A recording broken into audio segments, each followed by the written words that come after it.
Hi guys.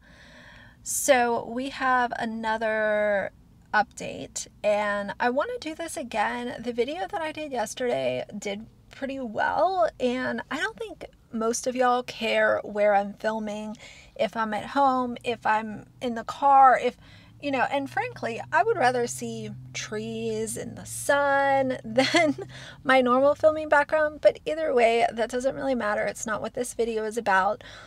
But since things are progressing so quickly with the topics that I'm covering on a consistent basis right now, I figured that I could just do another kind of jumbled update of covering different topics. So hopefully that's good with you guys. First, I want to read a comment that I received from one of Jessica Kent's followers and respond to it.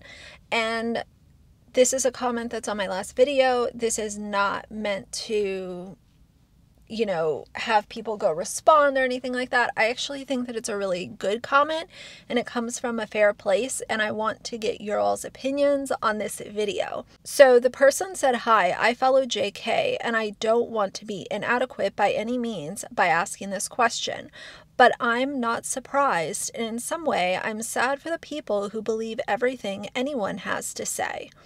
So my question is, what would you see as her taking accountability?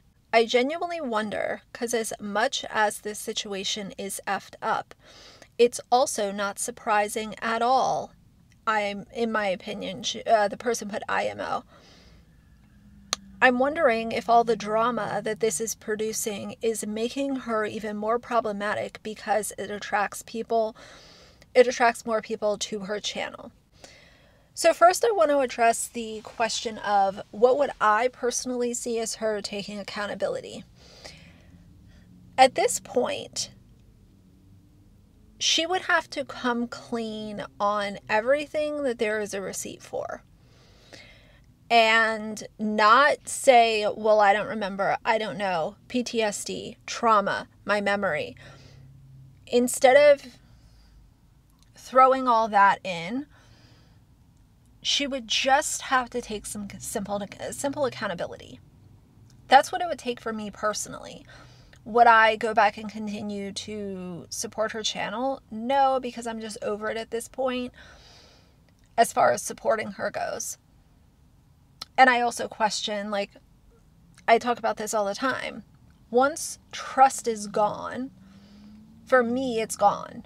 And for people in my real life, there's just certain things where it's like, okay, trust can be rebuilt, we can talk through this. But as far as watching a YouTuber, I don't care, and I don't have any interest at this point in watching if she were to come back. So for me, it would have to be full accountability with limited blaming it on things or other people. And as far as making her more problematic because it's bringing people to her channel, I don't think that she could be more problematic if she tried, because I think the things that are simply being exposed about her is what makes her problematic right now. I don't think that people talking about it or not talking about it is going to make her more or less problematic, because we're just having a conversation about things that are going on publicly, things that are happening on the internet, things that are being exposed online, things that are being talked about online, either from her or someone she is or was involved with, or a follower or whatever. So for me, I don't think that simply talking about it is going to do anything aside from give people a place to vent their frustrations and have an open conversation about things that would be deleted if they were being talked about over on her channel or her social media sites. So hopefully that answers the question. Like I said, I just think that it's an important conversation to have, especially when you're talking about somebody who made their entire presence and built their fan base off people that are in a vulnerable position. We're talking about people who, are trying to rebuild their life. They're trying to work through sobriety. They're trying to look to somebody for encouragement and inspiration. And for all of that to be called into question and exposed as some of it was true, some of it wasn't true. And then when you're asking her about it, you're called a hater and you're obsessed. And, you know, so like it was okay you sharing and oversharing all of your life, but once the questions come up, then it's a problem. And that's why we're here to talk about it. I want to go back in time. About 2 years ago, Jessica put up a video called Baby Daddy is Back in Prison / 106 years total. That's a monetized YouTube video. As of right now, it has 536,000 views. And the comments are turned off. In this video intro, she tries to talk about privacy and wanting to protect his privacy and his name and all this kind of stuff. This is the same video that I have referenced several times by saying all that I had to do was Google one sentence of the article that she was reading, and I immediately found the article, found all the information that she was trying to keep secret for, quote, privacy. If you were worried about, and this was the first video that I saw from her that put a bad taste in my mouth, but I continue to watch, I continue to support, because I'm not going to always agree with what a YouTuber is saying or doing. That's just human nature. So I continue to watch. But now, hindsight being 2020, that was the first video where I was like, this seems a little hypocritical. Because if you wanted to protect the privacy of this person, you would have left his story off of your channel. You can tell your story without having to blast this much information about people that were in your life. It is possible, and you cannot tell me otherwise. Update that I gave you, I think I mentioned that he was rearrested. I want to read you this article, and I'm not going to share the article. I'm not going to put it in the description box. You can't read it. We're not going to put it on the screen because it shares his full name and his address, and that is something that is so freaking shady, and it sucks that that reporter put that out, so I'm not going to share it further just out of respect for his family and his privacy. I've never revealed his name. Randy is not baby daddy. Are we all caught up? Okay, we're all caught up, cool. Neither is Jason. He is just my friend. So baby daddy's name has only ever been baby daddy on this channel. I have never once shared his name, ever. His name is also in blocked words, so you've never seen it in the comment section either. So this article is really rough, and you know, and there's typos in it. Like, get your shit together. If you hear a weird sound, I have a new puppy, and that's the sound that you're hearing in the background. I did just release a new puppy vlog on Jessica Kent Vlogs. If you want to meet the new puppy, that's where you can find her. She's trying to get settled in for a nap. Okay, so again, I'm just gonna read this article to you, and then we're gonna talk about it. I'm not gonna put it on the screen just for his privacy. So yeah, drug dealer with multiple convictions sent away for another short stay after plea deal. A Fort Smith-based drug dealer who has been arrested for over a dozen drug-related felonies in the past 16 years in Sebastian County entered a guilty plea to possession of amphetamine with purpose to deliver and possession of a controlled substance in a plea agreement with Sebastian County, and picked up a 6-year sentence with an additional 14 years suspended. Baby daddy, I can't say his name, who has been sentenced to more than 106 years of imposed prison time since 2005, somehow keeps getting out, returning to Sebastian County, dealing more drugs, and getting caught just to start the cycle all over again. Included in that have been at least 6 parole revocation arrests. I'll explain all of this in a second. Baby daddy was sentenced as a habitual offender for drug crimes stemming for his August 2020 arrest, which also saw him charged with fleeing and criminal mischief. Those counts were dropped as a condition of the plea deal on Thursday. He received 6 years on each felony conviction, but that time was told to run concurrently. Given the past forgiveness of his transgressions and the fact that he has been sentenced to 106 years in the past 14 years and has seemingly done about 6, all those out there relying on him for their supply will be back in business before the 2024 presidential election. I just kind of feel like putting all of this information out there over the years that she has been on YouTube, a lot of it was unnecessary, and it was in order to build a narrative. It was in order for her to be able to get people on her side and stay there by knowing all of these details. Everyone was bad to Jessica. Everybody mistreated Jessica. And it just always seemed like there was limited to no accountability taken by her, unless it was a very small snippet of her saying, well, I was reckless in my past life. This is my new life. That was my old life, even though she still associates with people from her old life very clearly. So you start to see the hypocrisies, and you start to see the amount of oversharing and the little accountability. And that's current day why a lot of people are having the opinion that they're having. Everything is in question now that she has shared. I'm going to share a couple things that I came across on Reddit because I know that some of my subscribers are not over there and looking at the posts. The first thing I want to share is that Jen Cutting told an anonymous source recently that she ended up giving Jessica a box of Narcan. And basically, this Narcan was for Jessica to do harm reduction, community outreach work, help people in her community that needed this item. Jen Cutting went back to Jessica's house, and allegedly that box of Narcan was still sitting in Jessica's house, untouched, unused, no harm reduction, no community work, no community outreach, no helping people that need it. Those supplies expire, just like anything else, in a pharmacy or in a drugstore.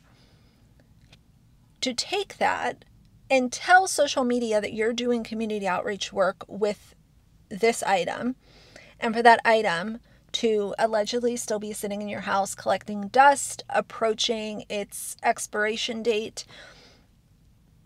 again, makes everything come back to what was the truth. I constantly say this. Nobody asks you to tell social media that you're doing 1, 2, 3, 4, 5, okay? Nobody made you say that. But public image comes above everything for a lot of YouTubers.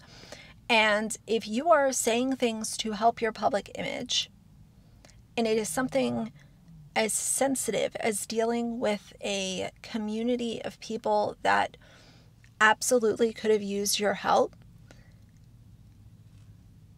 but those things are still sitting in your house, that says a lot to me as far as like who she is as a person. Jessica responded to CJ Baker on TikTok, who CJ has also made videos about Jessica here on YouTube.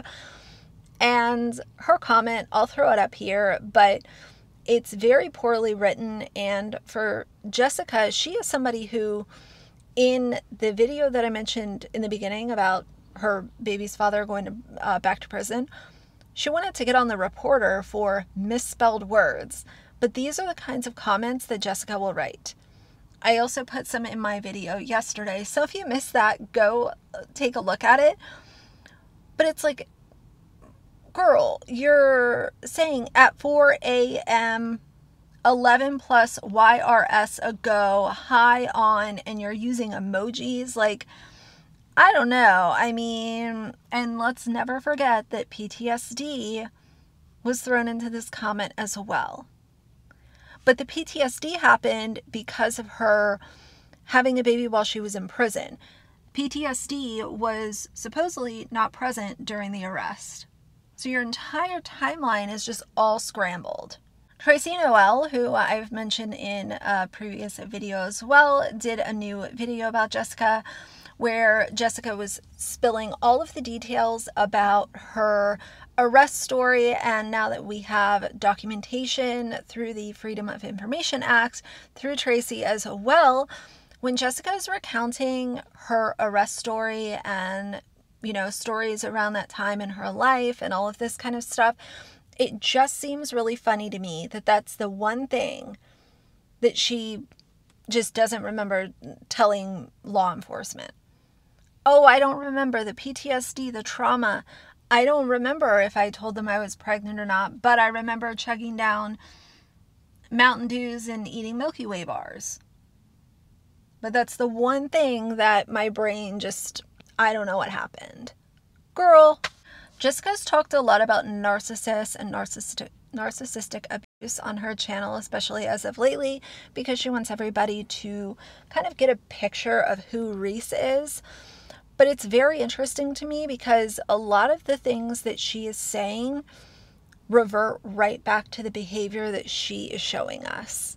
I think it's really interesting because it's kind of like you're telling us about yourself. Huh? I don't know. We're going to go right to her telling you all about herself. Quick as shit with night terrors with my Invisalign in. I kind of wanted to talk about narcissistic abuse for a second because it is something that is talked about a lot more now. So there are a lot of people that were like, oh, sure, call him a narcissist. I don't believe he is a narcissist because he has lied to me and used drugs and physically abused me. No, that's not why. And this was explained to me really well. I heard this on Red Table Talk, or like a clip popped up from Red Table Talk on my TikTok, and I thought it was really great, and I wanted to share it with you. The difference between a narcissist and a liar is that a liar, when caught with a receipt or a screenshot or evidence that they lied, a liar will back down and say, you caught me, I lied, I didn't want to hurt your feelings, or I lied because of this, like, I'm sorry, like, you're right, I lied, I shouldn't have lied. A narcissist will double down, tell you that receipt is fake, put the blame on you somehow. Oh, you went through my stuff. Oh, you found my stuff. Like, yeah, dude, you're cheating on me. So I went through your stuff because I felt that, because women have an intuition that is built into our bones. We know that we know, you can feel it. So yeah, I went through your shit. And now, if you're arguing with a narcissist about that, they're not going to talk about them cheating on you. They're going to talk about why you went through their phone. They're not going to talk about why they lied to you about XYZ. It's your fault. You went through the phone. Oh, you got your feelings hurt because you went through my phone. It's like they will. Sound familiar? They'll double down. Come on now. It's so obvious. It is so obvious at this point. And showing this last video, you can't tell me that she doesn't know she's lying and it's not intentional and completely malicious. I mean, it is 120% intentional. She knows she's lying. I can't believe she didn't go back and delete that video. I'm shocked. You know, there's a serious issue here. Serious issue because, you know, she won't admit what the hell she's doing. It's unreal to me. There was also an empty or a dead subscriber calculation done on Jessica, and it said that 57% of her subscribers are, quote, dead. And the one thing that I will say about this is I do find it interesting, and I know that YouTube channels and interactions and engagement can kind of be a roller coaster, but the one thing I can say with certainty is for more than half of your subscriber count to be, quote, dead as a full-time content creator is very bad news. Now, let's move on to an Adam McIntyre and Colleen Ballinger update. Adam has recently filed a police report because the Ballinger fandom has been coming for him, doxing him, harassing him, coming after members of his family, doxing and trying to figure out like where his brother works and all of this kind of stuff. And of course, these are allegations, but I believe Adam because I have seen how crazy the Ballinger fandom is myself. Just by simply talking about Colleen, I have seen some very interestingly worded comments sent my way. I'm glad that Adam is working with law enforcement and taking proper steps to protect himself. Nobody should ever have their life threatened, their family gone after, nothing like that, for simply making videos. That is absolutely wild to me. It is unacceptable behavior. You don't show up at somebody's house. You don't try to call someone's brother or their parents.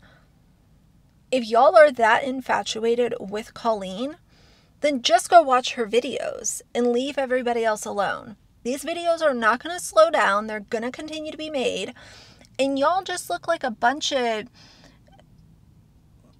creepily obsessed people with this woman who is showing predatory behavior.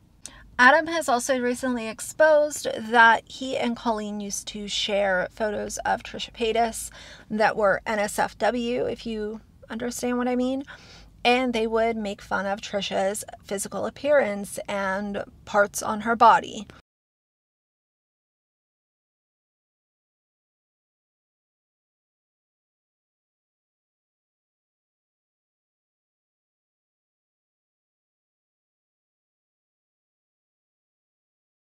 Thing I'll say about this is it is something that I would expect from a 15-year-old, but Colleen was in her 30s at this point in time.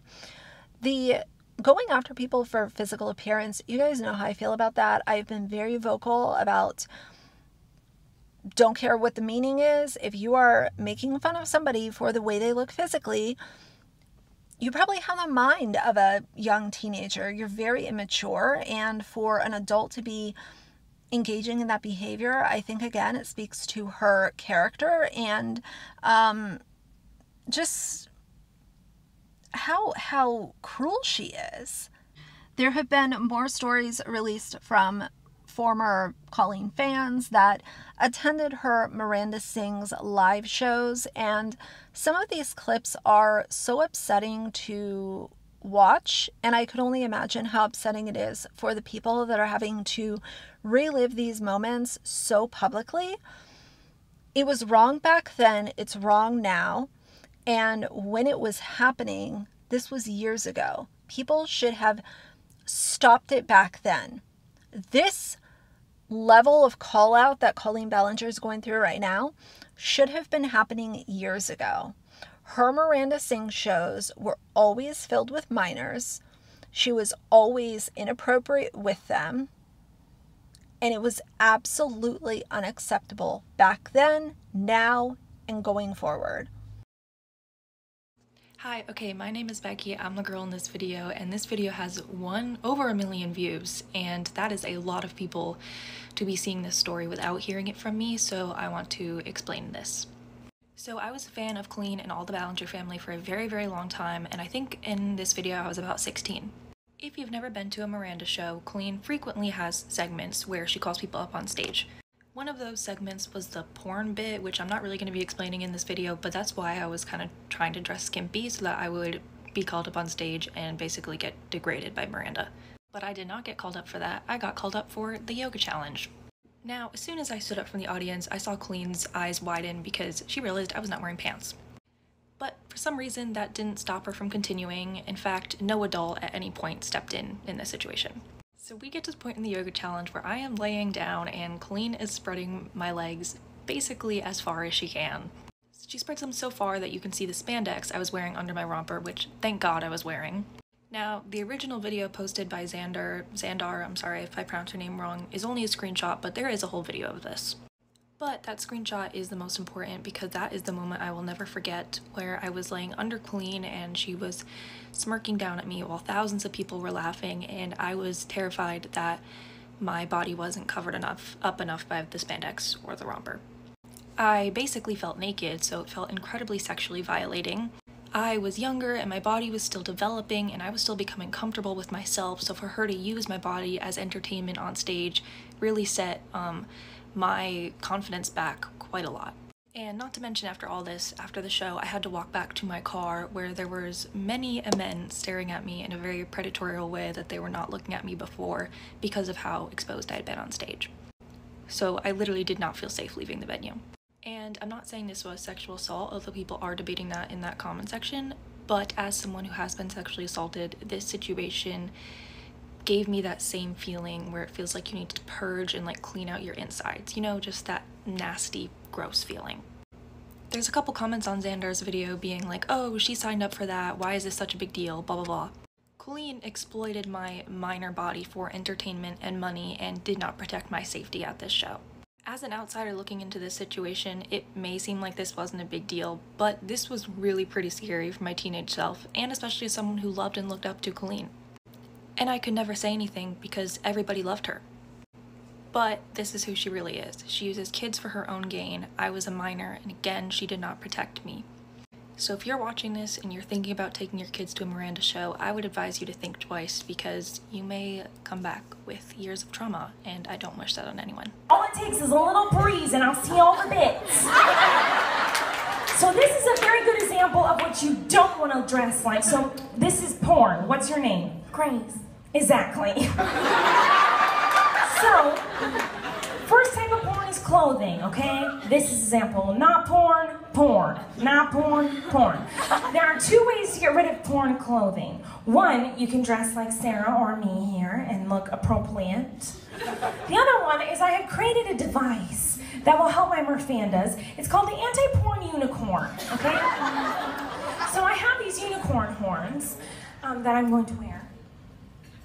And now I am the anti-porn unicorn, okay? So whenever you are seeing anything that is being porn, you can just be like, stop it!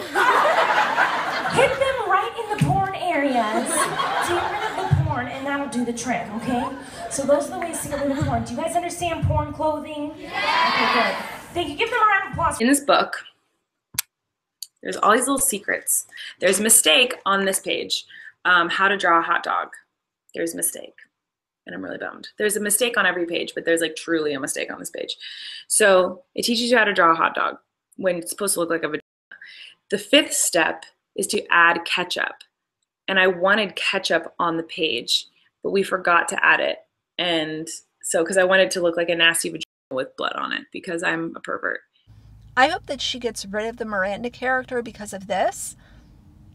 And if you are a parent and you take your kids to Miranda shows after this, what's unfolding right now, I think you should be shamed for it.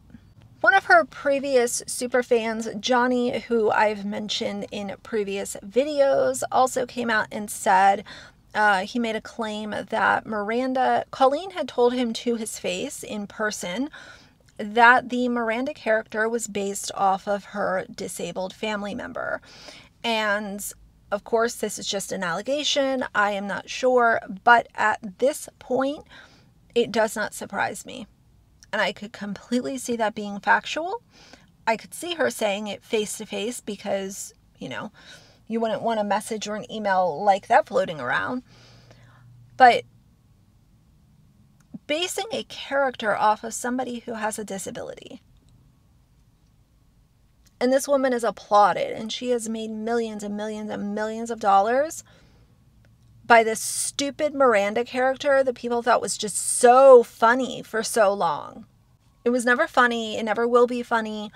Highly inappropriate. And now we have the possibility that Miranda is based off of somebody who has a disability. The last update that I have for Colleen is that Johnny also came out and showed a message between he and Colleen where she was making fun of one of her fans. And this is the thing that I don't understand. Like, of course, the physical appearance, bullying type stuff, don't like it, never have.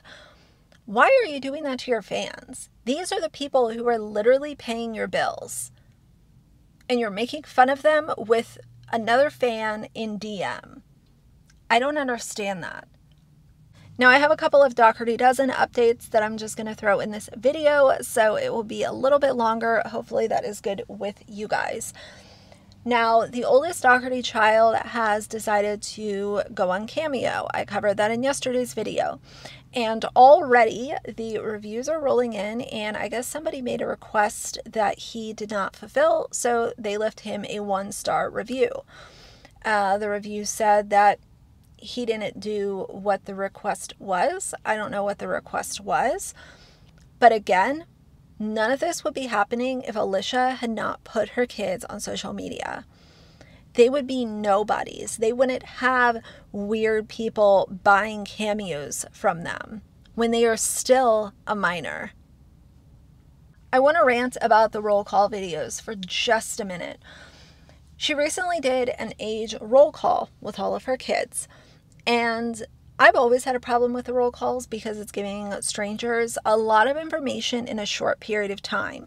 You can get all of your kids' birthdays, all of their ages, all of their favorite movies, all of their favorite foods, all of their favorite colors. You know, who knows where else she might go with this. There have been so many that are published. The issue with the roll calls is it is oversharing about every single child that is in that line. And all that you have to do is be a weirdo that's obsessed with the Doherty kids, which there are several out there, and you will be able to have a catalog of information. And since Alicia tells everybody, okay, so this is where my kids go to school, these are their after-school activities, this is their schedule, this is their bus number, here's their age, here's their favorite movie, here's their summer vacation destination spot, those people would then be able to approach one of these kids when they're at one of their after-school activities.